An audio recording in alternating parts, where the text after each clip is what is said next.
Welcome to the World on Water, November 9.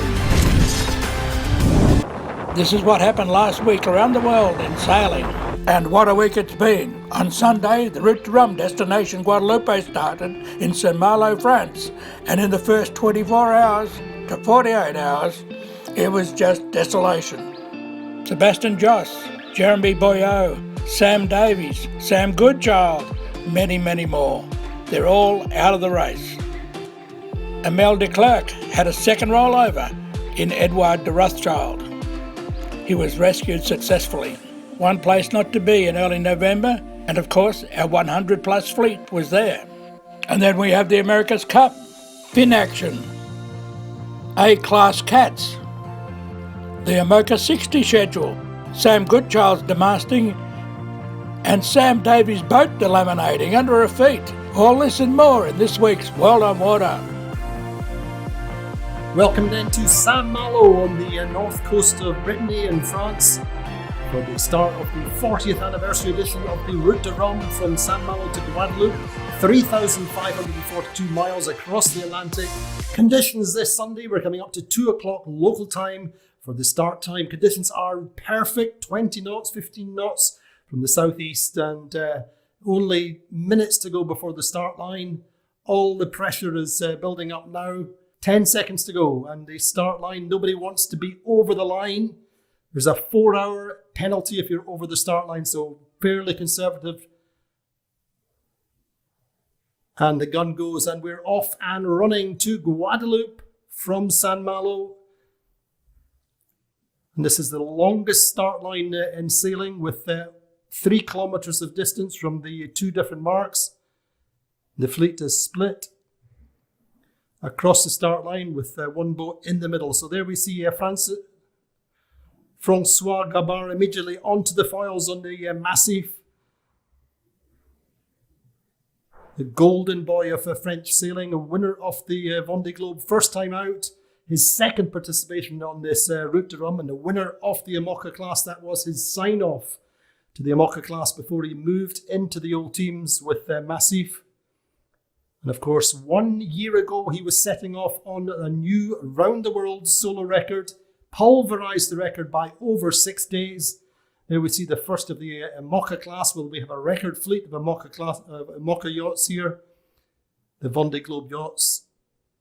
And then the Massif, then Francois Gabard winding up this 32-metre long Ultime Trimaran, chased there by Thomas Coville. There we see Alex Thompson then, second in the Vendée Globe. This is his first time on the Route du Rhum, his first attempt at the Route du Rhum. He's never done it before because it's always clashed with the Barcelona race, his preference. So Alex Thompson, one of the favourites. He sailed over 70,000 miles on the Hugo Boss, and it's his last race before he takes delivery of his new IMOCA in the early summer of next year. So there we see Sebastian Joss, I think probably the favourite on the Ultime Edmond de Rothschild. Joss has never won a major transatlantic. This is his third attempt at the Route du Rhum, and he's done more training. He is certainly the local media favourite. This is a Verdi design.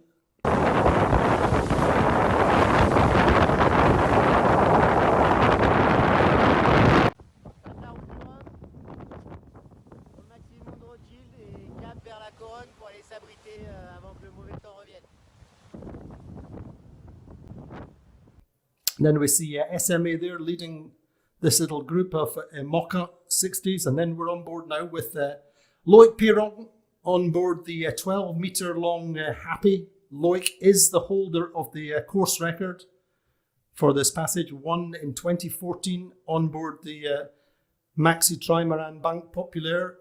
And there we see Sebastian Joss then. Record is expected to fall. The record is just over 7 days, and we're expecting the first Ultime in probably next Saturday morning. So we're talking about between 5.5 and 6, just a little bit over 6 days, so depending who you listen to.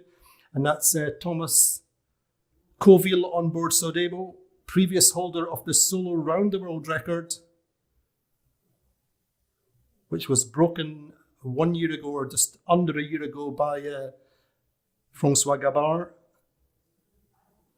So the leading old teams at the moment in about 15, 16 knots of breeze are already hitting 30 knots at time. So Thomas Coville won the IMOCA Class back in 1998. And there we see Loic Perron again on this diminutive 12-metre trimaran, which he bought. He was going to do the last race on this yacht. And he had to step into the shoes of Armand Lecléache, get on board Banque Populaire at the very last minute. Armand Lecléache was injured, and they're just seeing the bow of Hugo Boss.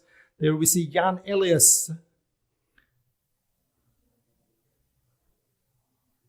And Loic Perron just checking under the mainsail of the Happy, this little trimaran. A clean start by all the fleets so far.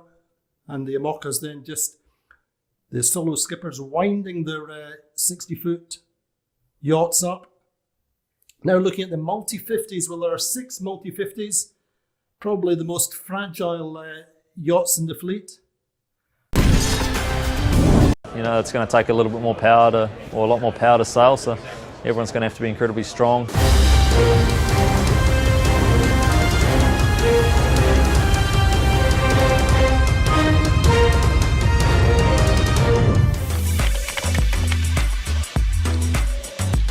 I think, I really like the fact that it's going to be a really challenging boat to sail. It's going to be incredibly fast. It could step up on last time. It could step up on what the 50s could do last time. So, but also, have a really good trickle down to the regular yachting as well. So, hopefully, what we can come up with, what these design teams can come up with, will have a great influence in progressing the sport.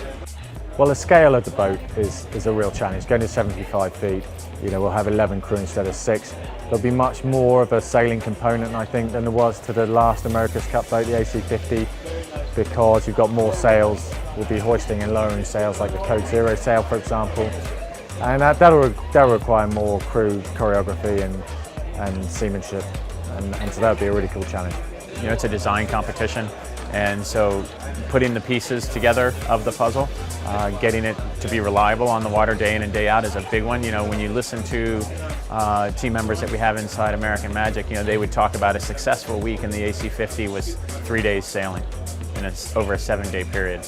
And so I think, us being able to go out day in and day out, test the boat reliably, and then race the boat reliably is going to be, that in itself is going to be a big task to achieve. The biggest challenge is really take the right decision now. I mean, in a few weeks we're gonna send the line to the machine to machine the mold. So it's gonna be a pretty interesting moment, that one, and then after that it's up to us to keep controlling our time. The one thing that makes them quite different is the foil setup. Instead of trying to create the riding moment through the hull displacement, we're kind of trying to create it through the foil lifting the hull out of the water. So effectively your power source decreases drag rather than increasing it. So it's going to lead to a really fast setup, and I think a pretty cool boat to sail. It'll manoeuvre really well, so we really should be a great match racing boat as well.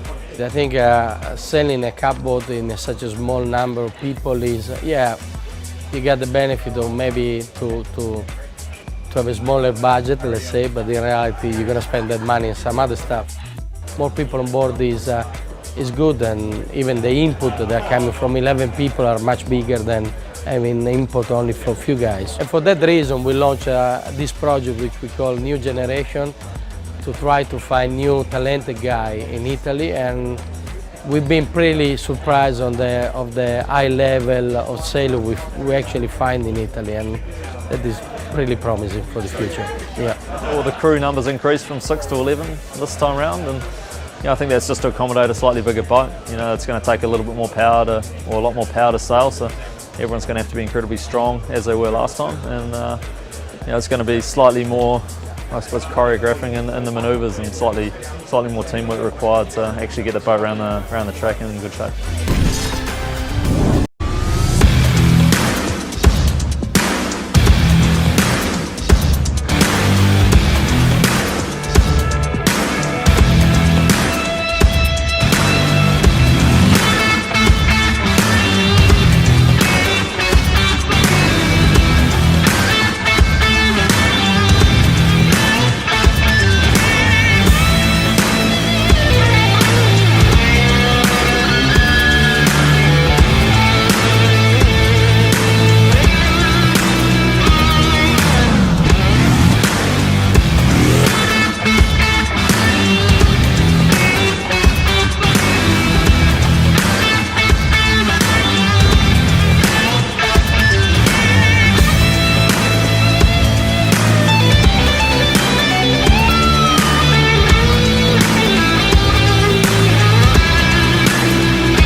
The first 24 hours of the race have seen the Ultime Giants sprint across Biscay in what must be already record pace.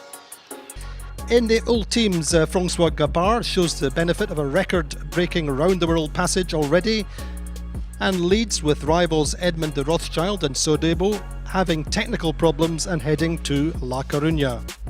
Depuis qu'on est sorti là de la Bretagne, depuis qu'on est sorti de Port-Salle, le vent est rentré assez fort avec pas mal de mer. Donc on a une petite dépression à contourner là.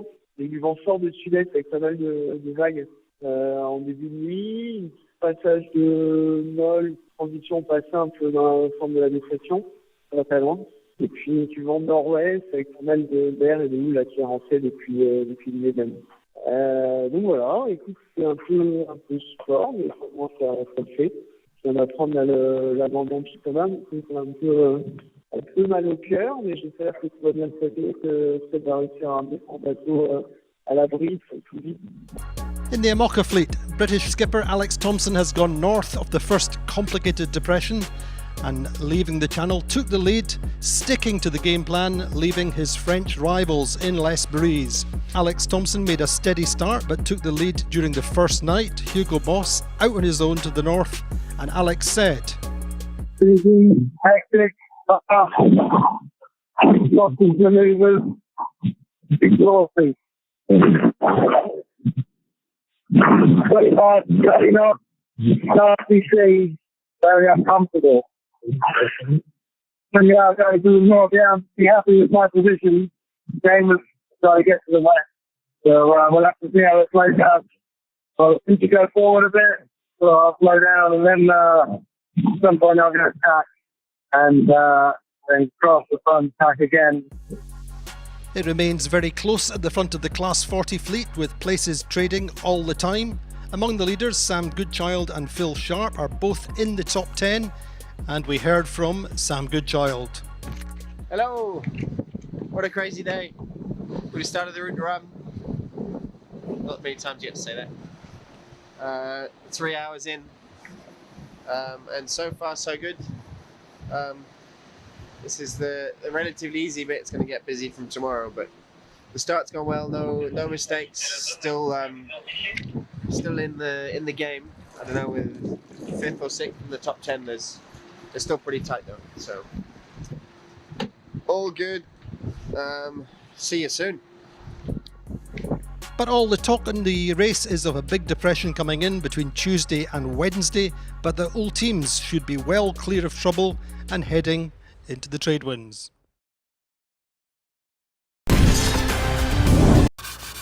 How's it going, Pete? All right. Oh, just, a few details.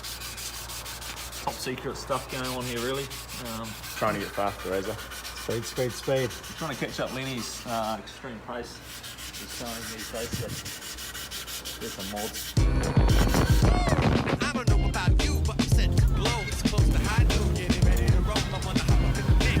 Make you happy, forget about the odds. I'm gonna take the action. Come on, Tom, come on, action. Let's punch the clock, I want action. Here doing a bit of training for the ACAT Nationals and Worlds with Pete and Blair.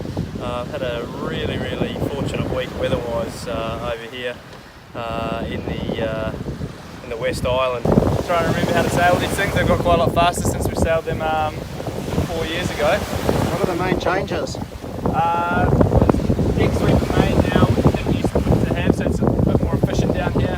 Foils are a little bit more stable, and the rudders have got a little bit more lift on compared to before. So it means you can foil up wind now, which is pretty good. Yeah, about to go for a little sail. Nice breeze behind us. Should be a bit of fun. It's been pretty loose this week. It's some pretty strong stuff, so it's nice to be in a bit lighter conditions. Yeah, the quest for speed, I guess, never really finishes, and we've been testing sails, mast settings, foils, and a lot of setups, and it's been great, and a lot of relevance for high performance boats into the future, and a lot of learnings for us all. So it's been absolutely fantastic.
Auckland is just perfect for that, and I think we're going to expect a great event.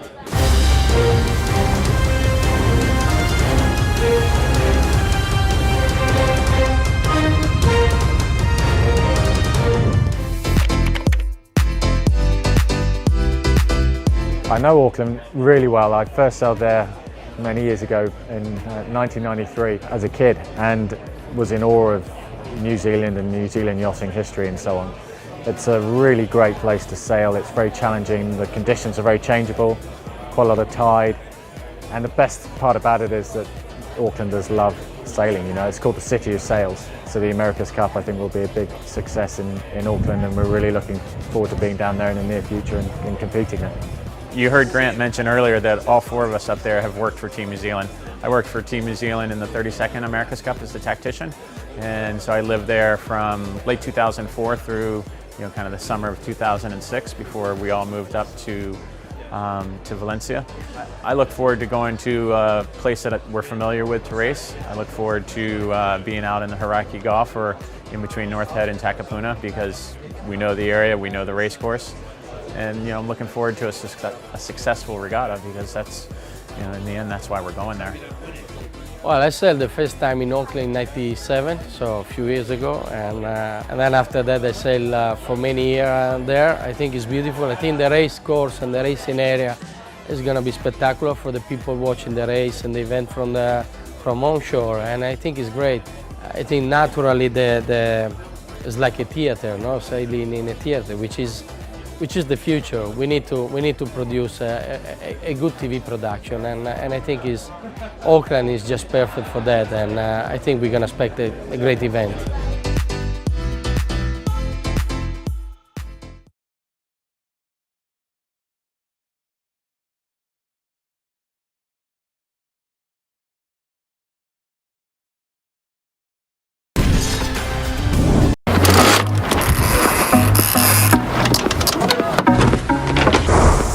A brutal Atlantic low-pressure system has caused multiple problems for the Route du Rhum destination Guadeloupe fleet. So far, 34 of the 123 starters have taken shelter, some with race-ending damage, others just being prudent. Tuesday afternoon, just 2 days into the race, and Bank Popular, the giant Ultime, is the third casualty of the Ultime fleet. IMOCA has capsized in 30 knots of wind and awaits rescue 320 miles east of the Azores. IMOCA capsized with Banque Populaire. He was okay in the boat, and he says just the one of the hull break, and after the break of this hull he capsized. Amel is fine. It's just take all the rescue things on the survival combination to prepare. I hope pretty soon could go out of the boat, but for the moment no boats around, and the near competitors is SMA on Pierre Bay. They are around 220 miles from Banque Populaire. The Class 40s in the middle of the race really have taken the worst of the weather. British favourite Sam Goodchild was one of the victims, losing his mast in the early hours of the morning just when he had got Narcos Mexico into third place. Hi guys, having a bad day in the office today. This was my present last night. We're going upwind in 30-35 knots, and I just finished sleeping. Came up to check everything was alright. We're going really well. We'd won a couple of places and the boat was going fast and felt good, well balanced. I went down below to organise a few things, and it was a bang. I came up on deck and the mast was in the water. I think I know the piece that broke. Something we checked not long ago, and it's less than a year old, and when it was brand new, and I think it's probably still under warranty, but we can't talk about it. The insurance, but it's frustrating because I thought it was something I didn't have to worry about. But there you go, that's the game. So that's Route du Rhum over for me, which is gutting. Put everything into it, and it's over just like that, out of my control. That's life. So 2 days like this, we should be in Brest, and then can look at getting the boat back up and running again and on to the next challenge.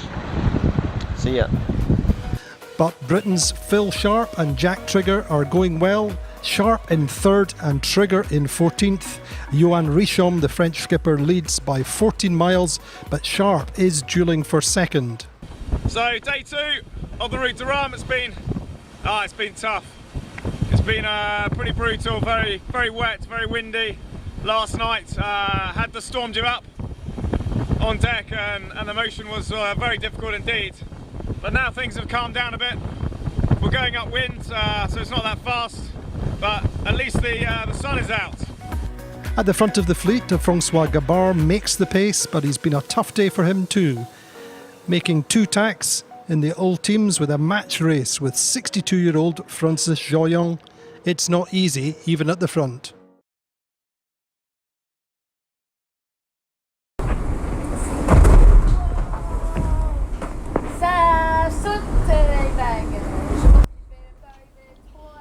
This is Sam Davies on a IMOCA 60 prior to her pulling out with hull delamination.